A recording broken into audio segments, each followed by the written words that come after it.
उदासीन कहते हैं ना किसी को मित्र बनाया ना किसी को शत्रु।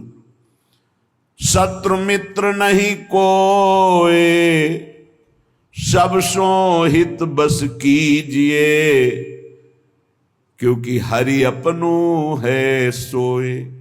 सब में विराजमान मेरे प्राण प्यारे हरि हैं। ये क्रूरा अपि पापिनो न च सताम संभाष्य दृश्याश्चये सर्वान वस्तुतया निरीक्ष परम स्वाराध्य बुद्धिर्मम। ये मेरे आचार्य का आदेश है। जो क्रूर हैं, पापी हैं, दुष्ट हैं, नीच हैं, वो तुम्हें दिखाई दे रहे। मेरी दृष्टि में आराध्य देव श्री राधा वल्लभ लाल, श्री कृष्णचंद्र जो सबके हृदय मंदिर में हम परमात्मा देखने के लिए चले हैं, ना कि क्रूर पापी दुष्ट निंदक देखने के लिए चले हैं। हम साधना कर रहे हैं सब में परमात्मा का अनुभव करने के लिए। जड़ चैतन्य कछु नहीं दिखे, जहां दिखे तहां श्याम खड़े। ये सिद्धि है, ये साधना की परिपक्व अवस्था है कि अपने इष्ट को वासुदेवा स्वरमित सा महात्मा सुदुर्लभा। हम उस मार्ग के पथिक हैं। सत्संग सुने तो बहुत सावधान होकर सुने, एक एक शब्द रहस्यपूर्ण होता है। भैया चाहे हीटर गर्म करे, चाहे फ्रिज ठंडा करे, चाहे एसी ठंडा वातावरण कर दे या हीटर गर्म वातावरण कर दे, बिजली दोनों में एक ही है। जो देखने वाला है कि हीटर का कारण बिजली, तो कूलर का कारण बिजली, फ्रिज का कारण बिजली, एसी का कारण बिजली, वो केवल बिजली देख रहा है कि इन यंत्रों में चलने की सामर्थ्य नहीं, ये बिजली से चल रहा है। लेकिन उस यंत्र का प्रभाव है कि वो गर्मी फेंकता है, उस यंत्र का प्रभाव शीतलता फेंकता है, पर दोनों का कारण बिजली है। ऐसे ही इस जड़ चैतन्य में, इस सत असत में, इस उच्च और नीच में, महात्मा और दुरात्मा में क्रियाएं जमीन आसमान का अंतर। पर साधक क्रिया दर्शन नहीं करता, साधक कारण तत्व को देखता है। तो कारण श्री हरिवंश भनम, कारण परम तत्व वही है, दूसरा नहीं। तुम्हारी दृष्टि स्थूल को देख रही है, शरीर और क्रियाओं को देख रही है, और संत और साधक भगवत मार्ग के पथिक उस तत्व का दर्शन करने निकले, तभी उन्हें तत्वदर्शी महात्मा कहा जाता है। इसीलिए अनाधिकारी संतों के वचनों का गूढ़ रहस्य न जानकर वो मनमानी आरोप थोप करके उनकी निंदा करके नरकगामी होता है। तो कह रहे हैं उदासीन जग में रहो। तुमसे कोई मित्रता का व्यवहार करे तो जय जय, और शत्रुता का व्यवहार करे तो जय जय, क्योंकि उसकी मति है। लेकिन मित्र और शत्रु व्यवहार है, लेकिन परमार्थ में नहीं। परमार्थ में वही परमात्म तत्व उसके हृदय में बैठा है, वही परमात्म तत्व मित्र के हृदय में बैठा है। तो उदासीन जग में रहे, शत्रु मित्र नहीं कोई, सबके हित की कीजिए। सबके हित की, सबका मंगल, ये परमार्थ के पथिक। ऐसे पापी से आपको बात नहीं करनी चाहिए, आपके यहां नहीं आना चाहिए। कौन पापी है? पापी कौन है? हमारी समझ में पापी उसे तुम कहते हो जो भूल गया है, अपने स्वरूप को भूल गया, भगवान का विस्मरण हो गया, वही माया के गर्त में गिर गया। तो हम लोगों का कार्य क्या है? भूले हुए को स्मृति प्रदान करना। ये जो ज्ञान है ये स्मृति प्रदान करता है। नष्टो मोहा स्मृति लब्धा तत्प्रसादान मयाच्युता। तो संतों के हृदय में बैठ के कौन बोलते हैं? गोविंद ही तो बोलते हैं। तो गोविंद की वाणी क्या करती? नष्टो मोहा, मोह का नाश करके और भगवत स्मृति जागृत कर दे। पापी से घृणा मत करो, उसका पाप दूर हो जाएगा तो महात्मा हो जाएगा। कोई दुरात्मा नहीं है, भूल है, भ्रम है, अज्ञान है, अविद्या है। इसका नाश हो जाए तो महात्मा ही है, वो परमात्मा ही है। यही बात समझने के लिए तो साधना की जाती है। इसलिए ना किसी से द्वेष करो, ना किसी से राग, ना किसी से अपनापन, ना किसी से परायापन। सब में एक श्री भगवान विराजमान है। ये जग सब है श्याम को, कासों की जय प्यार, कासों मानो बैरता वृथा होत है ख्वार। ये सारा संसार स्वयं श्याम सुंदर बने हुए हैं। मत्ता परतरम नान्यत किंचिदस्ति धनंजय, हे अर्जुन मेरे सिवा कुछ नहीं है, मैं ही मैं हूं। तो कह रहे फिर काहे को किसी से बैर करते हो, काहे किसी की निंदा करते हो। वो बैठा मुस्कुरा रहा है सच्चिदानंद की मैं छुपा छुपी का खेल खेल रहा हूं, तू पहचानने चला था, कहां पहचान पाया। मैं इस चादर को ओढ़े हुए जड़ चैतन्य की मैं ही विराजमान हूं, मुझको ढूंढ लो। संत खोजी होते हैं, क्या खोजते हैं, उसी परम तत्व को जो सब में विराजमान है। हरि इच्छा ही मानिए भली बात जो होए, जो बिगड़े सो जीव से ताको डारे धोए। उपासक अपने में कभी अहंकार न करे, जब अच्छे सद्गुण दिखाई दे तो हरि गुरु का प्रसाद है। अपने से गलती हो जाए तो उसे भगवान की इच्छा ना माने, ये हमारा अज्ञान है, ये हमारी गलती, हमारा दोष है, और उस दोष का प्रायश्चित करे, दंड दे, क्षमा ना करे। दूसरों को भले क्षमा कर दे, अपने मन को क्षमा ना करे। जो अपने मन को सब क्षमा करते, सब दूसरों के जरा से दोष को क्षमा नहीं कर सकते, अपने पहाड़ जैसे पाप को भी क्षमा कर देते। यहां सिद्धांत उल्टा है। परमार्थ का पथिक अपने राय भर के भी दोष को पहाड़ के समान मानकर उसका प्रायश्चित करता है, और दूसरे के पहाड़ के समान दोष को भी राय के समान भी नहीं मानता है। ये परमार्थ के पथिक का स्वभाव होता है। हमारे से अच्छा बन गया श्री गुरुदेव की कृपा, श्री लाडली जी की कृपा। बुरा हो गया ये मेरी गलती, मेरी वासना है, ये मेरा अहंकार है कहीं जो मेरे से गलती करवा दिया। यही बात गोस्वामी तुलसीदास जी कहते हैं, गुण तुम्हार समुझे निज दोषा, जय सब भांति तुम्हार भरोसा। सब प्रकार से आपके भरोसे है। जो गुण है वो हे हरि आपके प्रदत्त हैं, जो दोष है वो मैंने किया, मैं दोषी हूं। जो बिगड़े सो जीव सो ताको डारे धोए, उसका प्रायश्चित करे।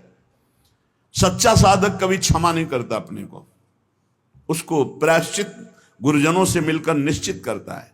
जाओ इतने दिन व्रत रहो, परिक्रमा लगाओ, ये सब दंड मन को मिल रहा है, मन निर्मल होगा।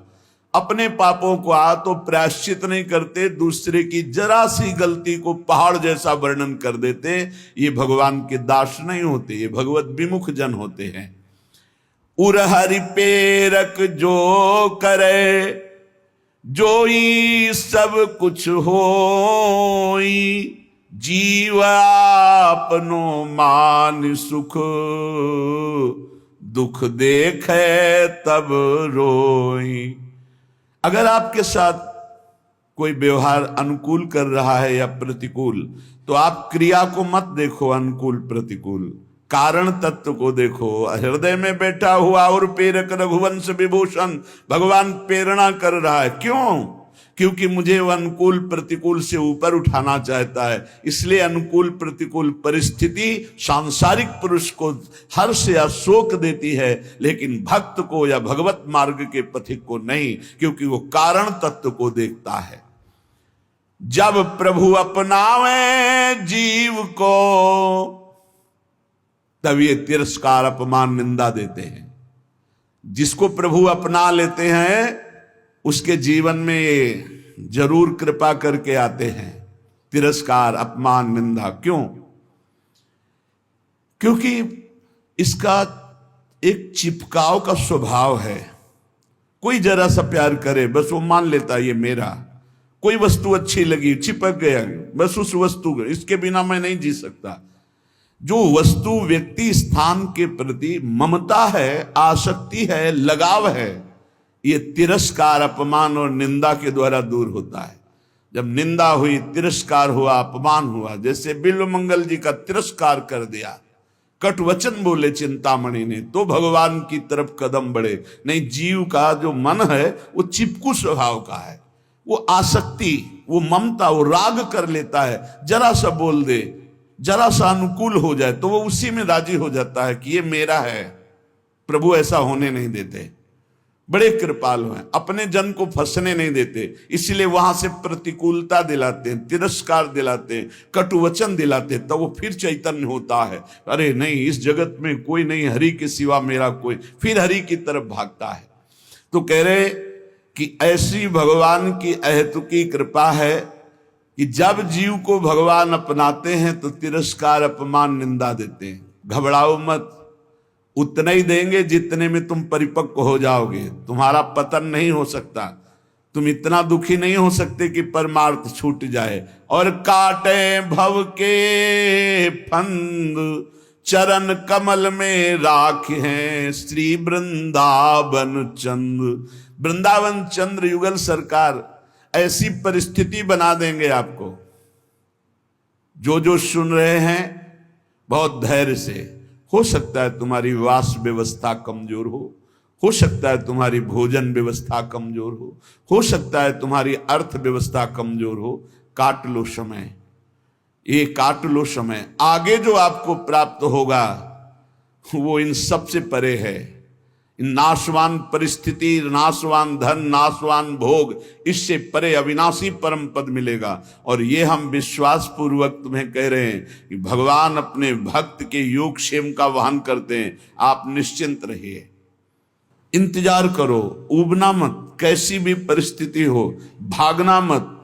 यहां हर एक को श्री जी देख रही हैं। जितनी परिस्थिति में तुम्हें वो रख रहे हैं, तुम उसी के लायक हो। लायक का मतलब तुम्हारी अध्यात्म की स्थिति के लिए बहुत जरूरी है। नहीं, मेरी प्रियाजू के पास कुछ कमी नहीं है, वो आप देख रहे हैं, आप स्पष्ट देख रहे हैं, आप समझ नहीं सकते स्थिति को। अगर हम गिरिराज जी जाना चाहते हैं परिक्रमा लगाने, तो हमारे 2-3 ब्रजवासी थे, उनसे जाके कहते दंडवत बाबा गिरिराज जी जाना है ना आपको, क्योंकि 1-2 बार जैसे ये 30 रुपया लीजिए आने जाने का किराया। आप कैसे तुम्हें बताए, केवल भगवद आश्रय रखना। तुम्हें जो भोजन की समस्या, जो वस्त्र की समस्या, जो वास की समस्या, जो अपमान, जो परिस्थिति, ये बहुत जरूरी है।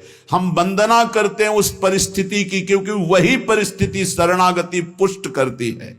अन्य आश्रय मत ले लेना, अन्य भरोसा मत कर लेना। मेरी लाडली जो डायरेक्ट आपकी व्यवस्था संभाल रही हैं, यहां वही प्रवेश पा रहा जिसे श्री जी देख रही है। पर दुर्भाग्य है कि ऐसी करुणा होने पर भी वो अपराध करता है। वो करुणामयी स्वामिनी के भाव को न जानकर वृंदावन को एक शहर मानता है, और यहां आकर होटल में वास करके नाना प्रकार की कुचेष्टाएं करके पाप कमा कर जाता है। मेरी स्वामिनी जी की कृपा की अवहेलना करता है। प्रथम यथामति प्रणवों श्री वृंदावन अति रम्य, श्री राधिका कृपा बिनु सबके मनन गम्य। यहां प्रवेश भी नहीं कर सकते। जब स्वामिनी जी इतनी दयालु आपको कृपा की, आपका सौभाग्य वर्धन के लिए धाम बुलाया, तो यहां आकर थोड़ी तो साधना कर लो। यहां वो कार्य तो मत करो जो तुम्हें नरक ले जाने वाले हैं। वो समझ नहीं पाते हैं। ये कोई वृंदावन धाम है, कोई शहर नहीं, कोई नगर नहीं कि आप पैसे के बल से आए, होटल लिए, मनमानी खान पान, मनमानी भ्रष्टाचार का आचरण, तो तुम्हारी दुर्गति हो जाएगी। धाम को धाम की तरह सेवन करो, नहीं तुम मत आओ। दूर से चिंतन करो, प्रणाम कर लो, इतने में तुम्हारा मंगल हो जाएगा। यहां आओ तो धाम की तरह आओ। पहले तुम इस यहां प्रवेश होने के पहले अपने दिमाग में बैठा लो कि तुम जा कहां रहे हो। परम पावन श्री धाम वृंदावन का दर्शन करने, तो यहां दर्शन करो, उपवास करो, भजन करो, नाना प्रकार से भागवती का आचरण करो, परिक्रमा लगाओ, किसी संत की, ब्रजवासी की, गौ की, यहाँ के पशु पक्षी की, हाँ सेवा बन जाए, किसी को खवा पिला दिया, चाहे वो पशु पक्षी ही क्यों ना हो, ये सब दिव्य महात्मा है, जीवन धन्य हो जाएगा। श्री जी करुणा करते, हम करुणा का अवहेलना, अपराध कर बैठते हैं। ये बिल्कुल सत्य बात समझिए। इतनी श्री जी की अपार कृपा कि तुम्हें धाम में, पर ये सत्संगहीन जन ये समझ नहीं पाते कि यहां का किया हुआ पाप कहां धोओगे। यहां का किया हुआ पाप वज्र की लीक होता है और वो प्रतिपल पनपता रहता है, ब्याज दर ब्याज। भोगते भोगते कल्प व्यतीत हो जाएंगे, फिर भी यहाँ के पाप से मुक्त नहीं हो पाओगे। हाँ, वही मुक्त हो जाता है जो आश्रित होकर अपने प्राणों का विसर्जन प्रियालाल के शरणागत होकर के धाम में करता है। अगर धाम में अपराध बन जाए तो धाम ही मिटा सकता है। इसलिए आगंतुक वृंदावन में आने वालों को हम प्रणाम करके प्रार्थना करते हैं कि आपका अहोभाग्य, आप वृंदावन आए हो, लेकिन सावधान, कहीं मसाला खा के थूक रहे हो, कहीं दोना पत्तल फेंक रहे हो, कहीं गंदी दृष्टि कर रहे हो, कहीं दूसरे के प्रति दोष दर्शन कर रहे हो, या कहीं मन की विलास इंद्रियों के भोग भोग रहे हो। बहुत सावधान, गलती न बन जाए। यहां से यहां 1 घंटा रुको लेकिन सही ढंग से रुको, यहां 1 दिन रुको लेकिन रहने की पद्धति से। 1 दिन में तुम्हारा श्रीपाद प्रबोधानंद जी का एक बार वृंदावन आ गया, एक पुष्प प्रसादी सूंघ लिया, एक बार बिहारी जी को प्रणाम कर लिया, एक बार वृंदावन की रज लग गई, अब तुम नरक नहीं जाओगे।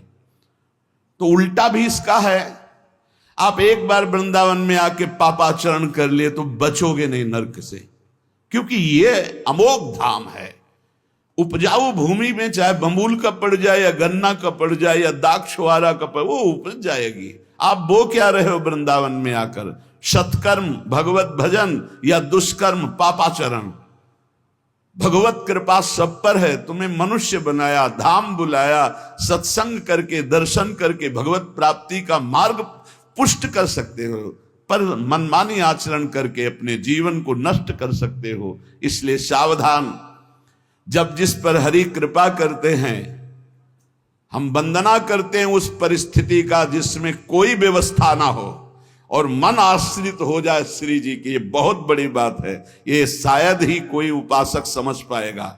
हम प्रणाम करते हैं और धन्यवाद देते हैं परमात्मा कृपा को। जिस साधक के जीवन में अव्यवस्था हो, विपत्तियां हो, प्रतिकूलता हो और कोई प्यार करने वाला ना हो और केवल एकमात्र प्रियाजू के चरणों का भरोसा आ जाए, यही सबसे बड़ी सिद्धि है। ये अनुकूलता में नहीं होती भाई, ये होती ही नहीं अनुकूलता में। जितनी अनुकूलता मिलती उतनी इंद्रियां बहिर्मुख होकर के जगत को अपना मानने लगती हैं, व्यक्ति को, वस्तु को, स्थान को। इसलिए भगवान जिस पर विशेष कृपा करते हैं, अपनाते हैं, उसको सब तरह से मुक्त कर देते हैं। कहीं भी आसक्ति नहीं, कहीं भी ममता नहीं, कहीं भी राग नहीं। ये दुर्लभ मनुष्य देह है।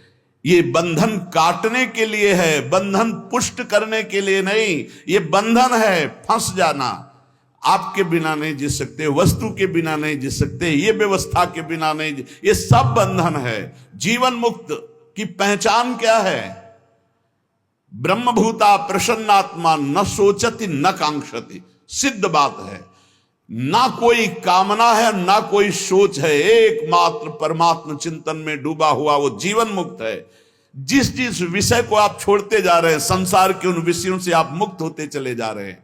जिस जिस कामना को, जिस जिस व्यक्ति के संबंध को बिना आप इनको तोड़े जीवन मुक्त नहीं हो सकते। सबकी ममता ताग बटोरी, मम पद मनई बांध बर डोरी।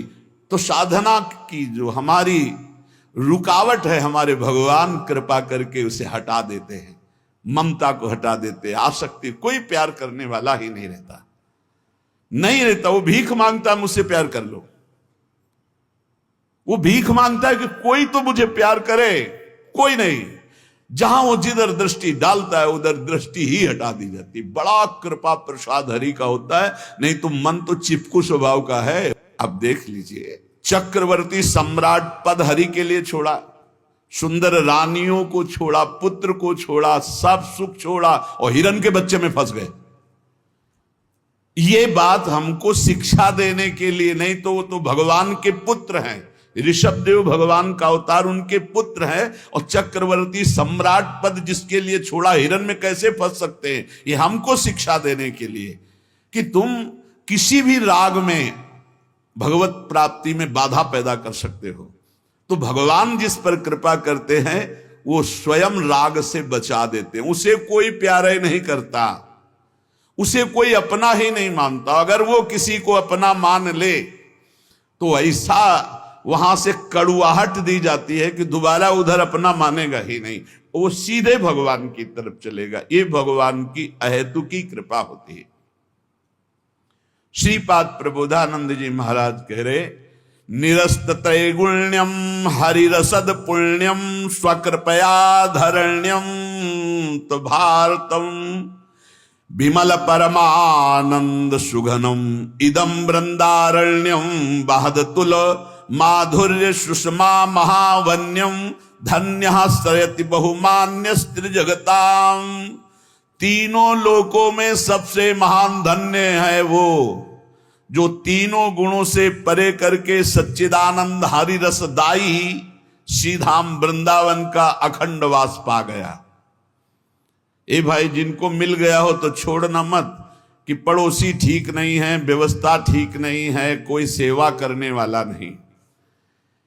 एक सोच बनी रहती है उपासकों के अंदर। बहुत पहले की बात है और अब भी वर्तमान में कुछ साधकों में हो सकती है, उसके निवारण के लिए हम प्रार्थना करते हैं। एक बार एक साधक ने कहा कि महाराज जी आप हो तो हमारा जीवन आपके शासन से सही चल रहा है, कल जब आप नहीं होंगे तो आपका शासन नहीं होगा। आज उसका समाधान सबके लिए कह रहे हैं जिन साधकों के अंदर है। आप किसी मनुष्य की शरण में हो क्या?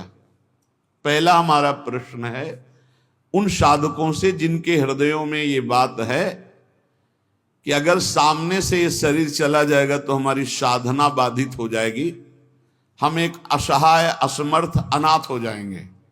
तो हम ये पूछना चाहते हैं आप पांच भौतिक शरीर के शरणागत हुए हैं क्या? तो उत्तर आएगा नहीं, क्योंकि कोई शरीर का शरणागत नहीं होता है। शरीर परिवर्तनशील, नाशवान, प्रतिपल नष्ट हो रहा है। आप किसकी शरणागत हो? आप उस चैतन्य घन की शरणागत हो जो सर्वलोक महेश्वर है, वही गुरु है, वही परमात्मा है और वही चराचर जगत में व्याप्त है। क्या वो त्रिकाल में तुमसे कभी अलग हो सकता है? और एक हम ज्ञानेश्वरी टीका जो श्रीमद् भगवत गीता जी की और श्रीमद् भागवत की कुछ की है, उसकी बात पढ़ करके उन्होंने कहा कि जब हम किसी सदगुरुदेव का वर्ण करते हैं तो सदगुरुदेव का सूक्ष्म स्वरूप हमारे हृदय में आके बैठ जाता है, और जब तक हम जीवन मुक्त नहीं हो जाते तब तक गुरुदेव भी जीवन मुक्त नहीं होंगे। कौन से गुरुदेव? जो आपके दिमाग में बैठ गए, आपके अंदर बैठ गए। एक शरीर है और एक तत्व है, और तत्व सशरीर तुम्हारे अंदर समा गया है। अब देखो महाराज जी ने बात कही थी तो महाराज जी सामने दिमाग में है और उनकी बात सामने है। ये पूरे जीवन तुम्हारी रक्षा करेगी। और भरण पोषण ना कुछ हमारा था, ना है, न रहेगा। प्रभु हमारे हैं, प्रभु का सब कुछ है, प्रभु का सब कुछ था और वही सब कुछ करते रहेंगे। तुम निष्ठावान बनो, तुम अलग से भुवन रचना कर देंगे तुम्हारे लिए भगवान। एक छोटे मोटे स्थान की बात क्या, अलग से तुम्हारे लिए भुवन रचना कर देंगे। यदि गुरु निष्ठा वाले हो तो विश्वास कर लेना, पहले तुम्हारा विश्वास का परीक्षण होगा और परीक्षा में पास हो गए तो भुवन के भुवन तुम्हारे कर देंगे। अनंत ब्रह्मांडों के मालिक हैं। तुम अपने जीवन की परवाह करते हो, इसका मतलब तुम शरणागति में अभी कलंक लगा रहे हो। मेरा प्रभु बचपन से कह रहा हूं, इसीलिए बोल देता हूं, यह अहंकार बना ही रहेगा। बचपन से हम जिनकी शरण में उनके दुलार को आज तक देखते रहे, कोई एक साथी नहीं रहा कि हमें 10 कदम भी हाथ पकड़ कर चला दे। 13 वर्ष की अवस्था कोई अवस्था होती है, ज्ञान विज्ञान संपन्नता होती है, और उसी समय से गंगा का किनारा पकड़ा और आज तक मेरे भगवान मेरे साथ ऐसे करुणा कर। तो वो भगवान क्या तुम्हारे नहीं है? क्या तुम्हारी शरणागति का वो पालन नहीं करेंगे? फिर ये प्रश्न क्यों हो जाता है मुझे किसने संभाला बचपन से अभी तक? किसने संभाला? कोई विश्व में ऐसा नहीं कह सकता कि 10 वर्ष हमने संभाला, एक दिन भी नहीं। वही परम गुरु, गुरुदेव का रूप। गुरुदेव तो बाद में मिले हैं, घर से तो उसने पहले निकाला। सूक्ष्मता से देखिए, उस जगत गुरु ने घर से निकाला वैराग्य दिला के, उस जगत गुरु ने भ्रमण कराया, फिर गुरु रूप से मिले, फिर हमको सतमार्ग में चलाया, फिर अंतर ध्यान हो गए, फिर सदगुरु रूप से आगे मिले, फिर पला, फिर सदगुरु रूप से आगे, वो आगे आगे बढ़ता चला जा रहा है। वही परमात्मा तत्व। वो क्या तुम्हारा नहीं है? तुम निर्भय निश्चिंत नहीं? अरे तुम शरणागत हो, चल के तो दिखा एक कदम विपरीत। अगर थोड़ी भी शरणागत हो गए तो एक कदम तो विपरीत नहीं चल सकता जीवन में, यदि शरणागत है।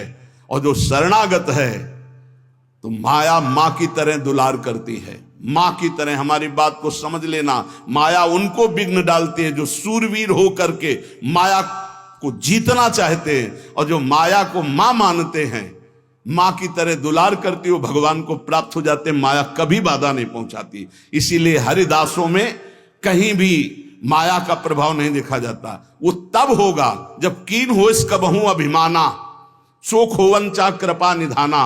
अगर अभिमान रहित होकर दैन्य भगवान की शरण में, तो माया है ही नहीं, वो मां है। देखो सियाजू के लिए क्या कह रहे हैं रघुनाथ जी मनु जी से, आदि शक्ति जय जग उपजाया सो अवतरी मोरिया माया। वही हमारी जननी है, वही हमारे सर्वस्व हैं। वो पालन पोषण करके भगवान से मिला देती, वो श्रृंगार करके भक्ति का भगवान से मिला देती। बाधा तब पहुंचती जब अहंकार होता है और माया पर विजय प्राप्त करने की बात होती, तब प्रश्न खड़ा हो जाता है। और जब भगवान के अधीन हो जाते हैं तो माया मां की तरह दुलार करती हुई भगवत प्राप्ति करा देती है। निरस्त त्रैगुण्यम, वृंदावन में रहने मात्र से निरस्त हो जाते तीनों गुणों के प्रभाव, सतोगुण रजोगुण तमोगुण। इनसे ऊपर त्रिगुणातीत प्रिया प्रीतम के प्रेम की प्राप्ति होती है। हरि रसद पुण्यम, ऐसा यहां वास मात्र से सुकृत होता है। वास मात्र भजन है। हमारी बात को बांध लो, कुछ भजन ना हो तो भी पड़े रहोगे तो तुम्हारा सच्चा भजन भगवत प्राप्ति करा देगा। यह सच्चा भजन होगा। चद्दर में 4 कोने हैं, एक कोना पकड़ के घसीट लो, पूरा चद्दर आ जाएगा। उपासना रूपी चद्दर के 4 कोने हैं, नाम रूप लीला धाम। हम नाम निरंतर नहीं जप पा रहे, रूप का ध्यान नहीं बन रहा है, लीला का चिंतन नहीं बन रहा है, लेकिन धाम का अखंड वास कर रहे हैं, तो एक कोना पकड़ लिया जोर से, पूरी उपासना आ जाएगी। नाम रूप लीला धाम एक पकड़ लो। कोई आप दूर रहते हैं, धाम वास नहीं करते, निरंतर नाम का चिंतन और धाम का आश्रय, पूरी उपासना जागृत हो जाएगी। आप प्रभु की सेवा में लगे, प्रभु का नाम जप कर रहे हैं, अपने कर्तव्य का पालन कर रहे हैं, अंततो गत्वा आपको भगवान की प्राप्ति निश्चित होगी। कोई एक पकड़ लो। श्रीपाद कह रहे हैं, अतुलनीय महामाधुर्य सुखसार प्रदान करने वाला, तीनों गुणों को निरस्त करके हरिरस प्रदान करने वाला, वो महाभाग्यशाली है, त्रिभुवन में वंदनीय है, जो श्रीधाम वृंदावन का अखंड वास स्वीकार कर लिया। ये बड़ी दुर्लभ बात है। अखंड वृंदावन वास करते हुए बस वृंदावन बसिकै इतनो बड़ो सयान, और जुगल चरण के भजन में निमिष न दीजय जान। जब प्रियालाल ने इतनी कृपा कर दी तो हमसे चूक कैसे हो जाएगी। हम हर समय श्यामा श्याम का सुमिरन करें। सांद्रानंदाब्धि मध्य लसति रसमयम चिन्मणि द्वीप मेकम। देखो तुम तो महिमा सुन रहे हो, अनजाने में यदि हम भगवान के स्वरूप, भगवान की नाम, भगवान की महिमा को स्वीकार कर ले तो हम अनजाने, लेकिन भगवान तो सर्वज्ञ हैं। सदन जी के एक चरित्र में बड़ी विशिष्ट बात पाई गई। देखो सदन जी का जो जन्म है, इसी से हमें ये पता चलता है कि भगवान केवल भाव देखते, केवल भाव देखते हैं। सदन कसाई ताकि नीकी कसियाई, जैसे बाराबानी सोने की कसौटी कसियाई है। जीव को न बध करें, ए पे कुलाचार ढरे, बेचे मांस लाए प्रीति हरि सो लगाई है। गंडकी को सुत बिन जाने, तासो तोल्यो करे, भरे दृग साधु आनि पूजे पे न भाई है। कही निशि सुपने में वाही ठोर मुंह को देवो, सुनो गुण गान रीझो ही की सच्चाई है। सदन जी का जन्म कहां हुआ? कसाई कुल में, जहां पशुओं का वध करना एक स्वाभाविक वृत्ति है, निंदनीय निंदनीय। किसी भी जीव की हिंसा करना निंदनीय कार्य है।